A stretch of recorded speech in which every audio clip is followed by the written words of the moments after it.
My fellow Americans, on yesterday I went before the Congress to speak for the first time as President of the United States.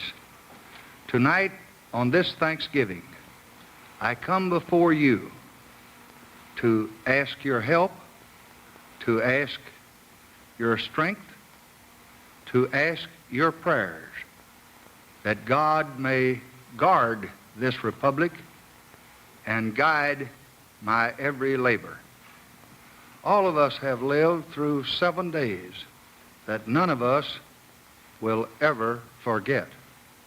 We are not given the divine wisdom to answer why this has been, but we are given the human duty of determining what is to be.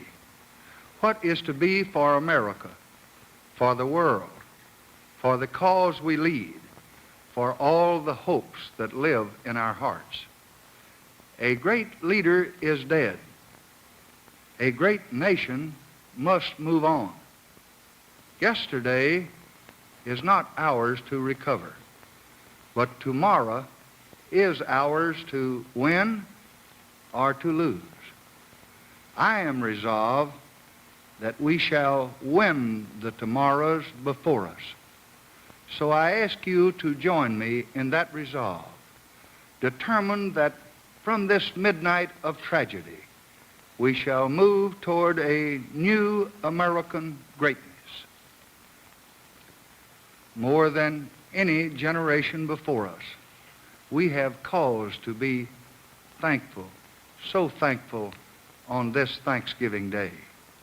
Our harvests are bountiful. Our factories flourish. Our homes are safe. Our defenses are secure. We live in peace. The goodwill of the world pours out for us. But more than these blessings, we know tonight that our system is strong and secure. A deed that was meant to tear us apart has bound us together. Our system has passed, you have passed, a great test. You have shown what John F. Kennedy called upon us to show in his proclamation of this Thanksgiving, that decency of purpose, that steadfastness of resolve, and that strength of will which we inherit from our forefathers. What better conveys what is best for America than this? On Saturday, when these great burdens had been mine only hours, the first two citizens to call upon me and to offer their whole support were Dwight D. Eisenhower and Harry S. Truman. Since last Friday, Americans have turned to the good, to the decent values of our life. These have served us. Yes, these have saved us. The service of our public institution and our public men is the salvation of us all, from the Supreme Court to the states.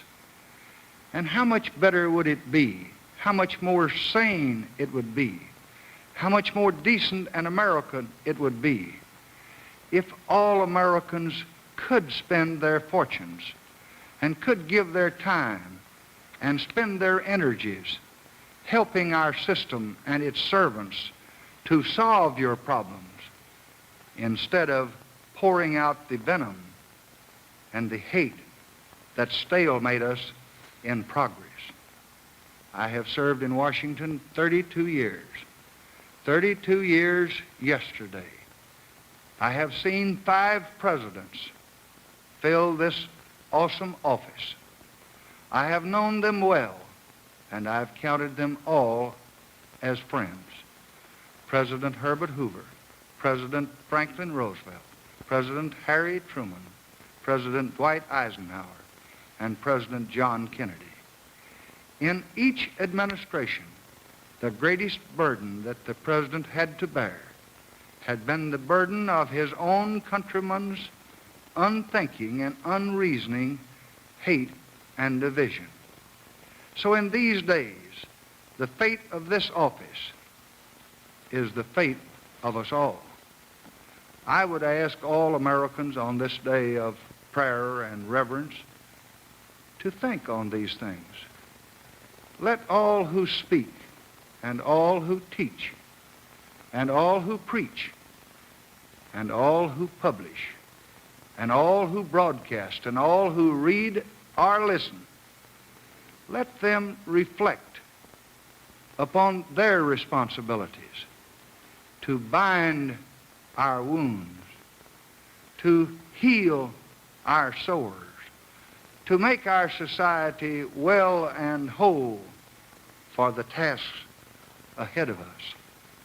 It is this work that I most want us to do, to banish rancor from our words and malice from our hearts, to close down the poison spring of hatred and intolerance and fanaticism, to perfect our unity north and south, east and west, to hasten the day when bias of race, religion, and region is no more, and to bring the day when our great energies and decencies and spirit will be free of the burdens that we have borne too long.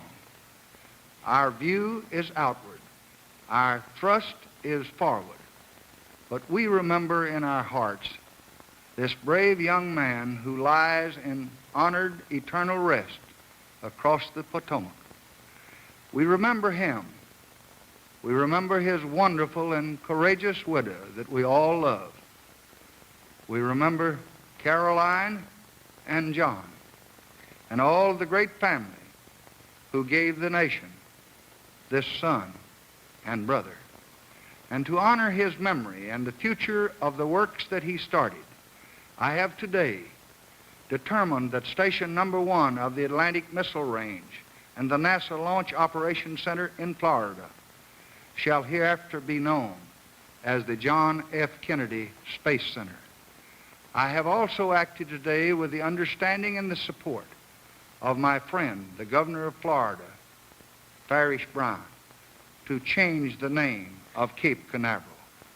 It shall be known hereafter as Cape Kennedy. On this Thanksgiving Day, as we gather in the warmth of our families, in the mutual love and respect which we have for one another, and as we bow our heads in submission to divine providence, let us also thank God for the years that he gave us inspiration through his servant, John F. Kennedy. Let us today renew our dedication to the ideals that are American. Let us pray for his divine wisdom in banishing from our land any injustice or intolerance or oppression to any of our fellow Americans, whatever their opinion, whatever the color of their skins. For God made all of us, not some of us, in his image. All of us, not just some of us, are his children. And finally, to you as your president, I ask that you remember your country and remember me each day in your prayers.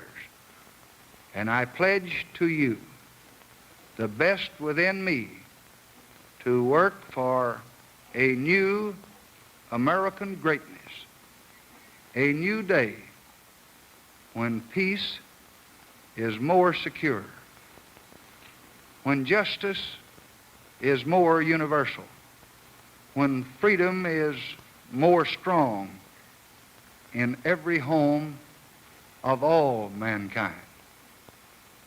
Thank you and good night.